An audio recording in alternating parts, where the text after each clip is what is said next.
Donc ta question c'est, et si à la place de modifier ici dans interface, je n'installais pas la version anglaise, mais je fais passer le système en anglais, est-ce que j'aurai mon Photoshop en anglais? Est-ce que c'est ça la question? Parce que le script.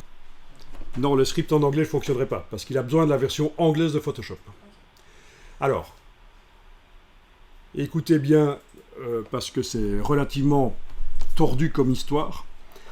Photoshop est un des seuls logiciels dont je vais pouvoir modifier l'interface par les préférences.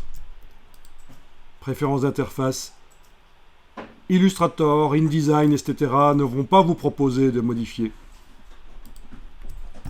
Et pour faire passer Illustrator, InDesign, etc. en anglais, il faudra que j'aille modifier la langue du système d'exploitation. Et si ces logiciels sont installés aussi en anglais, ils apparaîtront en anglais. D'accord? Donc Photoshop, c'est l'exception. On arrive à modifier la langue de Photoshop par l'interface, mais les autres, c'est le système d'exploitation qui va indiquer quelle est la version anglaise ou française qui doit apparaître. À condition qu'elles aient été installées toutes les deux. S'il n'y a que le français qui était installé, vous avez beau mettre votre système d'exploitation en anglais, l'Illustrator, le InDesign resteront en français. Ça va, vous voyez à peu près? Bon, c'est un peu tordu comme histoire, mais c'est pas mal, quoi. Il fut un temps où il fallait acheter chaque version de langue, c'était une licence supplémentaire. Et maintenant, on a le choix des langues, ça c'est génial. Ça fait partie du package.